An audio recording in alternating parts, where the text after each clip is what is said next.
I'm Ana Hernandez. I'm one of the co-founders of Inscribe, and I head up the partnership success team, working with Janine and Veronica. And today we're going to talk about chat, and I'll let them introduce themselves really quickly as well. Veronica, from the product and user experience team at Inscribe, and I also help out with partner support.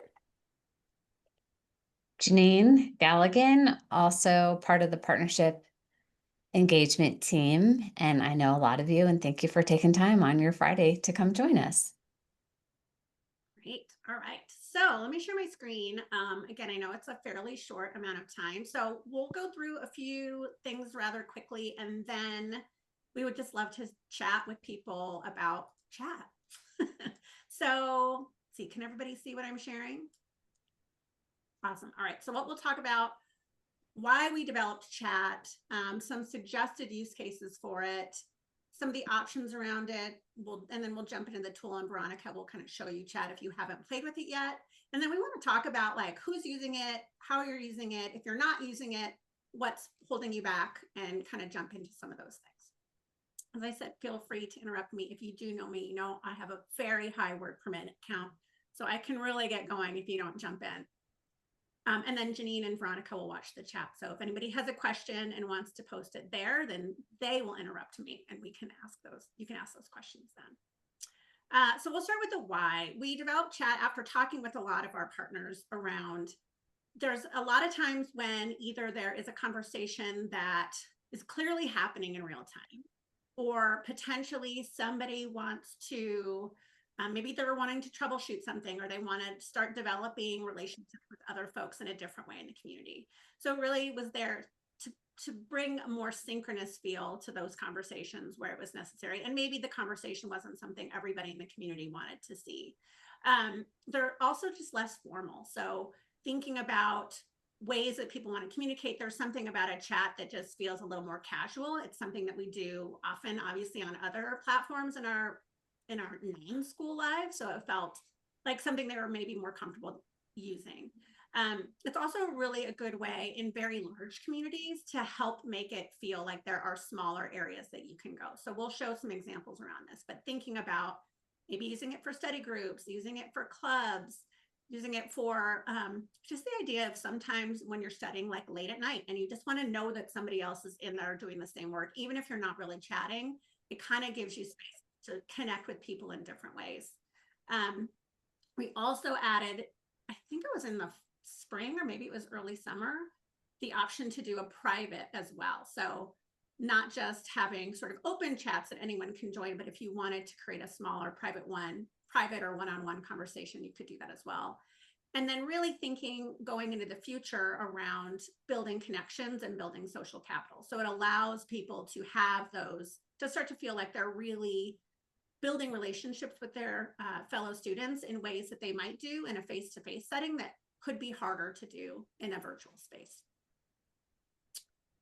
So again, we're going to jump into some use cases. So one of the things that we talked about is really using it to make large communities feel smaller and having spaces to bring people together in different ways. So in that student to student, more student connection based community, we've seen folks doing, maybe affinity group chats. So if you're not using channels, if you are using channels, either way, setting up smaller spaces where maybe student parents who might be studying at different hours or just have different concerns than maybe all the other students in the community could join a chat and have conversations about that.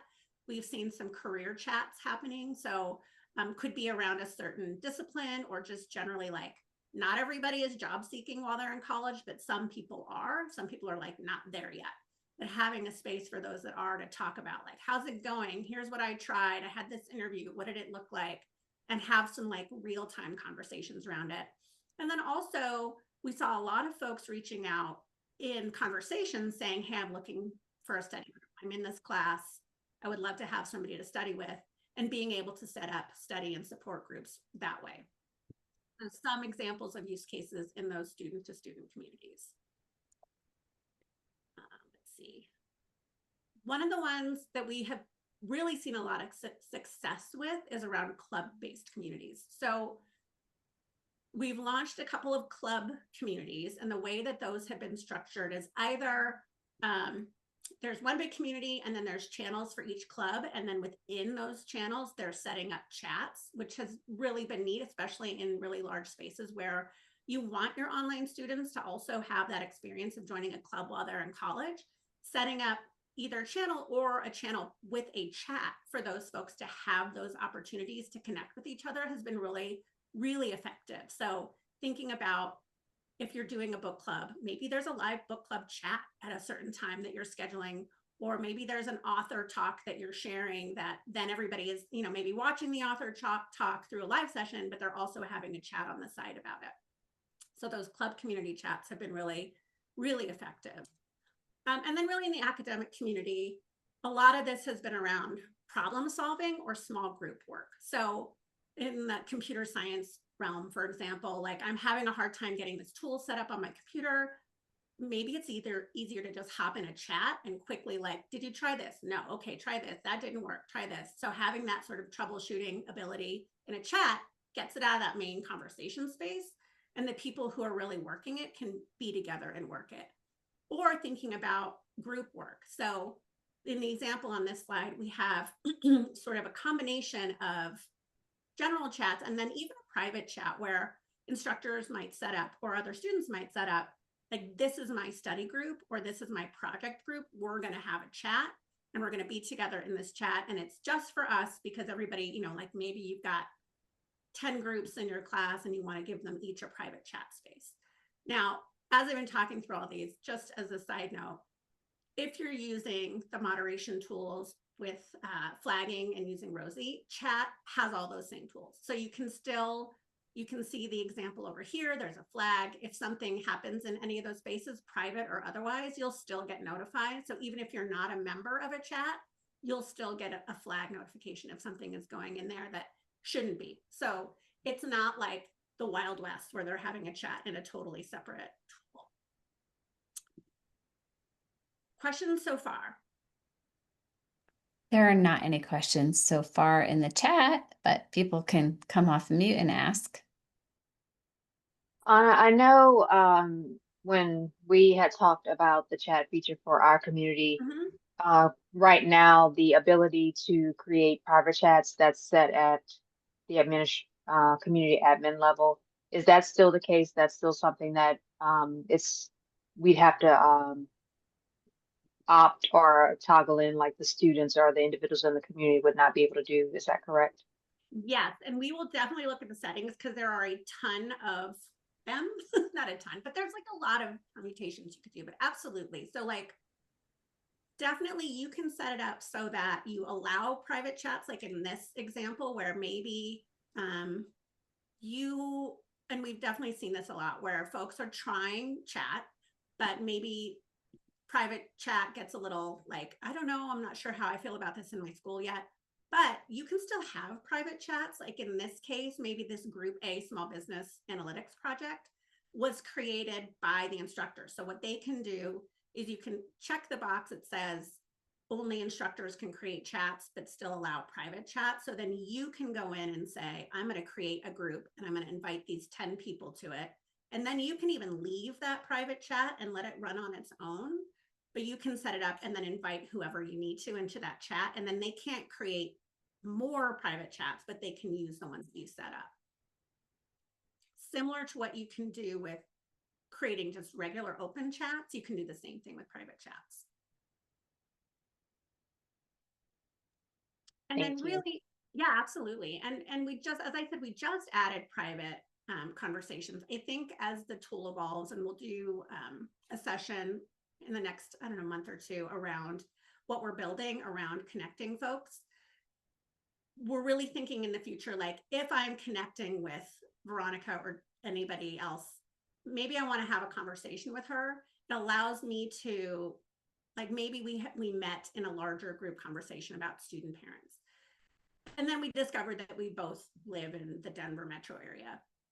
We cannot, if we do like a private chat, it's just really thinking about taking it like offline. Obviously you're not offline, you're still online, but you're not out in the regular world. Maybe you just like, oh, now I've seen you in a lot of posts, or we've been in another chat together. we can now have a private chat about something else. It's a great way to do network and build connections, as well as just have that feeling like you would have in a face-to-face school, or maybe I'm now just connecting with a person and I want to have a conversation with them. Again, this will all be monitored. So while you can't jump into somebody's private chat, you'll get notified if something happens in that chat that violates any of the rules that you've set up in your community. Okay, I think we're going to jump over to V, and she's going to show the configuration pieces. I talked so fast because I know we only have 20 minutes and I've had 4 cups of coffee. Am I sharing? I hope I'm sharing the right screen. College of Business and Entrepreneurship. Okay, good. Hard to tell when you're, You have too many screens open. yeah. So if I jump into community settings, down, if you scroll down to where it says chat and online status, the first thing is really just whether chat is on or off at all. So if I uncheck this and save for my community, the chat button will go away and there won't be any chats available for anyone. If you turn chat on for a community, we also always recommend turning this option on as well, to allow students, non-moderator users, to report chat messages. And this is helpful in chat because there can be a lot of messages, and although we do have flagging turned on, so Rosie is watching over the chats, it's also helpful to give students the option to flag something that they feel is inappropriate or, violates some other thing that they're not comfortable with in the chat. So that is a great thing to also have turned on when you enable chat. There's some other things, other options you have if you don't want to have chat open to everyone in the community. You can turn on the option to only allow moderators to create community and channel chat rooms, or any chat rooms actually. And if that option is turned on, chat will be on, but the only rooms that are discoverable, or only spaces that are discoverable, are ones that were created by the moderators of the community. So there's more control that way. That includes private chat spaces as well. So if this option is on, moderators can create new rooms for everyone, new channel spaces, and even new private spaces if they want to set up study groups that only people who are invited to that space can get to. But really, they're in control over what spaces are discoverable or available to all the users of the community. And if you want to leave it open so anyone can create new community and channel chat spaces, but you don't want to allow any private spaces, then you can leave this option off so anyone can start new places for chat conversations, but nobody can create private spaces. Then that is the option that you'll want to select. So I'm just going to leave it how we had it. And I will add too that if you're thinking about using it and you want to make sure that you've set it up in the way that meets your requirements around how you want your folks to be able to create or participate in chats, absolutely feel free to reach out to our support, either in the support community, or you can email us at support@inscribeapp.com, or any other way you normally contact us, and we can help make sure that it's set up the way you want it to be. Yeah, that's a good point, because we had some people turn it on and say only moderators could create chat spaces, but then they didn't create any.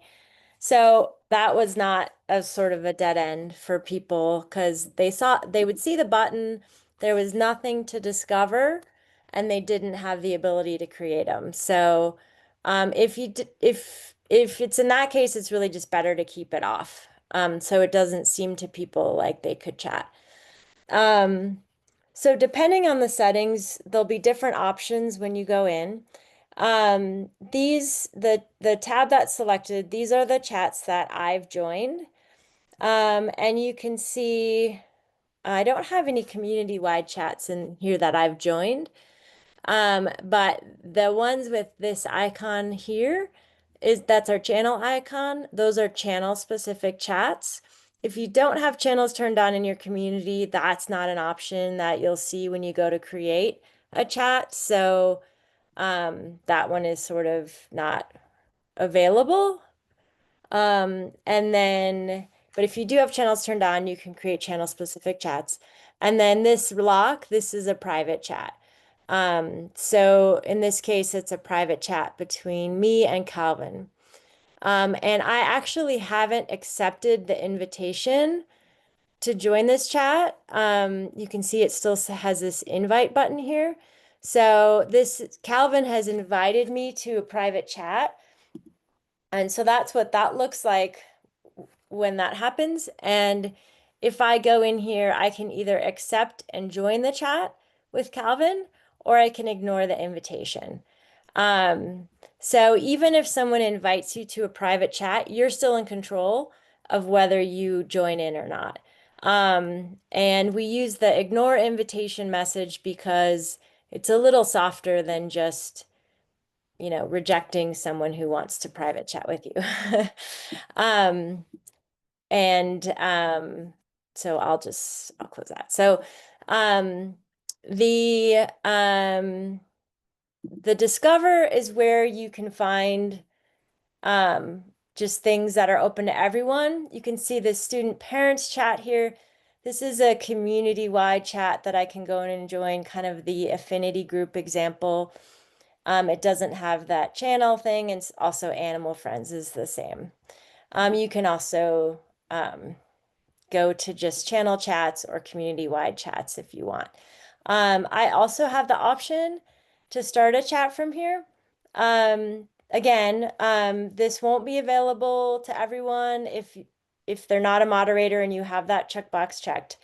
But in this case, it is available. So if I go in there to start a chat, I have the option to create a community chat space, which again would be available for everyone to join. I can create a channel chat space, which is only available to people in the channel. Again, this option won't be there if channels are turned off, or I can create a private chat space, which then I get the option to search for people and send them invitations to join in a chat. And it can be an individual person or a bunch of people. So I could invite Danielle and Janine and Anna. And then I get some of the options as well. And if I go through this process, they would get that invite thing, in which case they could either decide they want to chat with me in this space, or they could ignore the invitation and then it would go away. And the invitation is not only in app, but they'll get an email around that as well, that they were invited to join a chat group. Again, there's things around that as to whether or not they want to know right away if they're invited to a chat group, or if they want that to come in their daily digest. Yeah, or not at all if they don't want any email. In which case they would only know about it when they came in here. So let's see. This moderate button, this is not, if I'm not a moderator, I don't see this at all. But this is where I will see flags from all the chats in the community that are all the active flags. Sorry, I will see all the flags for chats in the entire community, and this includes even things for private chats. I should have put an example in here. I didn't. But if there's a flag in a private chat, that's how you can jump in there and see what's going on. And you have the option to hide the message, clear the flag, and that's where you sort of have that power to shut things down in private chats if things go awry, and which is why we think that report button is important to have on as well. So another student can report someone in a private chat if things kind of go in a direction that is not great. So that gives the moderators a lot of control over seeing what goes, what they may need to address, both from students reporting and then also from the flagging that Rosie's doing, if that's turned on as well. So flags can be cleared. Obviously, not every flag is, needs to be addressed the same way. So flags can just be cleared. And then everyone can go on with what they were doing. Let's see, I guess I could jump. Oh, so the channel chats are kind of nice, like with those club example in particular. We've added this button where you can, I'm in them all, but where you can sort of see if you're in a channel, if there's any chats for that channel right in the sidebar.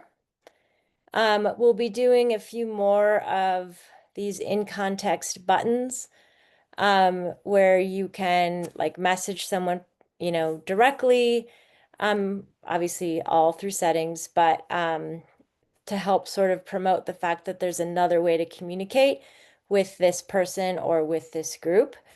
So really this is just an example of that if I'm in the Applied Business Studies channel where I can jump in and sort of see what's going on there or jump directly into a chat room from there. Chats themselves, I won't go into details because I know we're running out of time and we want to save the last 5 minutes for questions. But chats are images, links, emoji,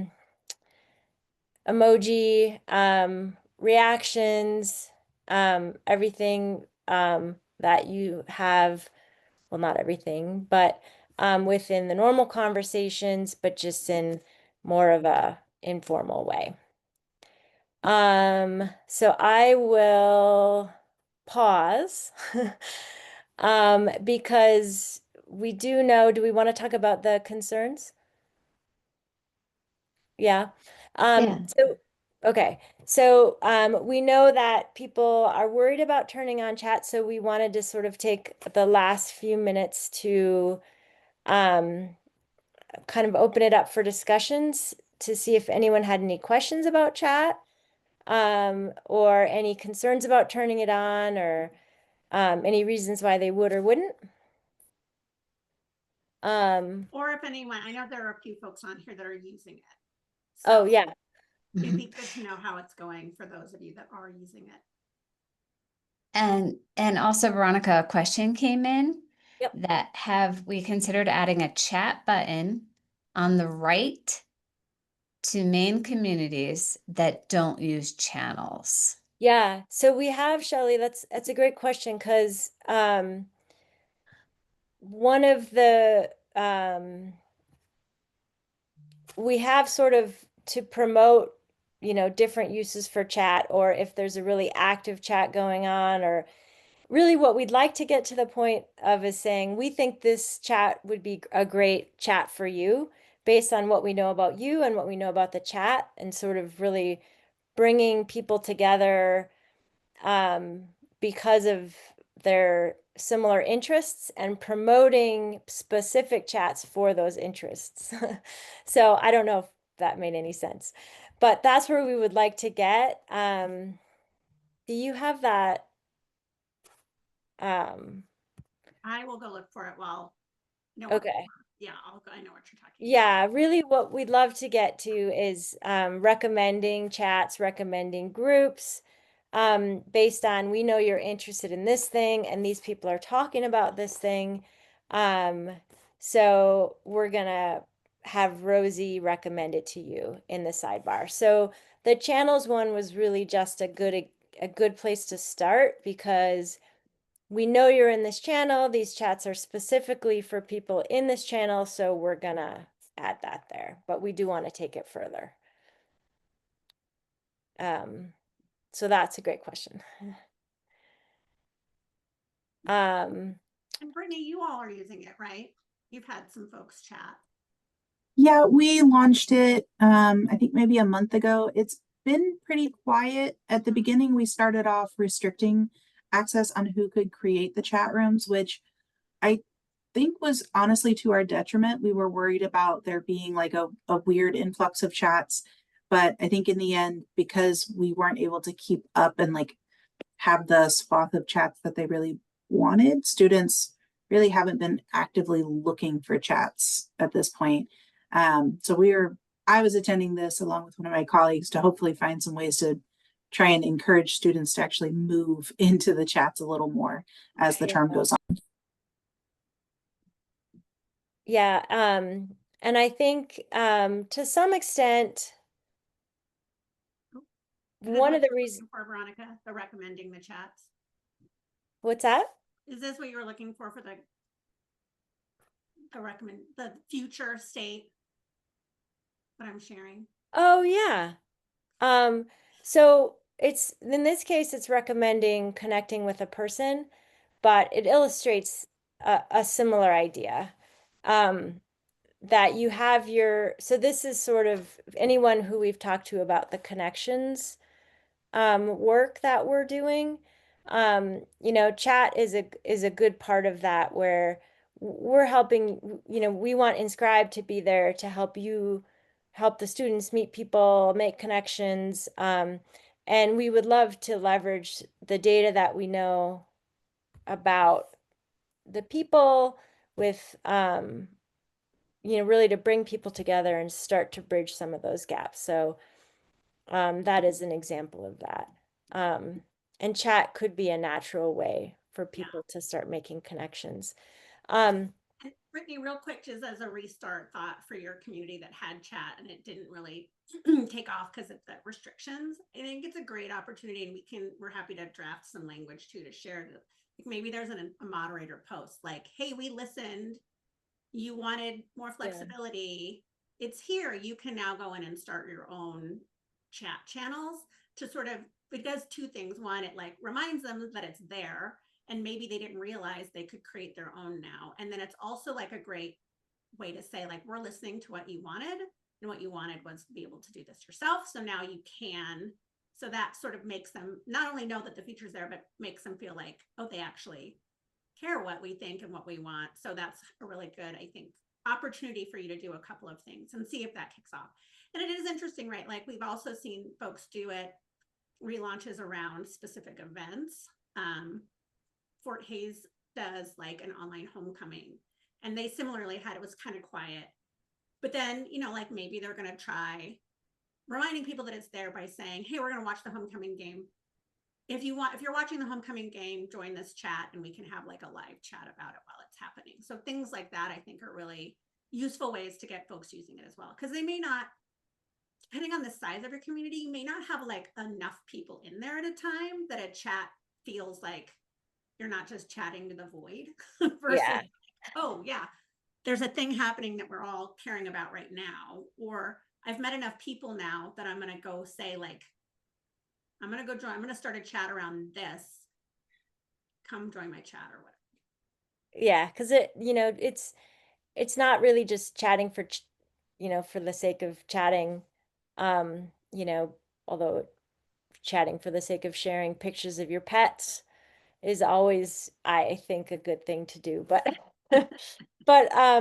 like Anna said, like chat related to an event on campus, or something that everyone's interested in, and something to bring people together at the same time to really go in there and let's have a chat while this homecoming game is going on, or this speaker who's talking about study skills. Let's chat and share ideas that are related to what's going on in the live event, or something that brings people together in that way. De-stress chat or whatever. Yeah, de-stress. Or like study accountability on Discord. There's all kinds of accountability for studying chats that people jump into. Like, I just want someone else here with me, so I keep doing this and don't run to my refrigerator to get a snack. That's the chat I need, actually. I know we're at time, so yeah, I need that one too. I need that for like all the parts of my life, frankly. Do the thing you're supposed to do, stay on task. It was great to see everybody who came. I appreciate you staying a little bit late. We'll post this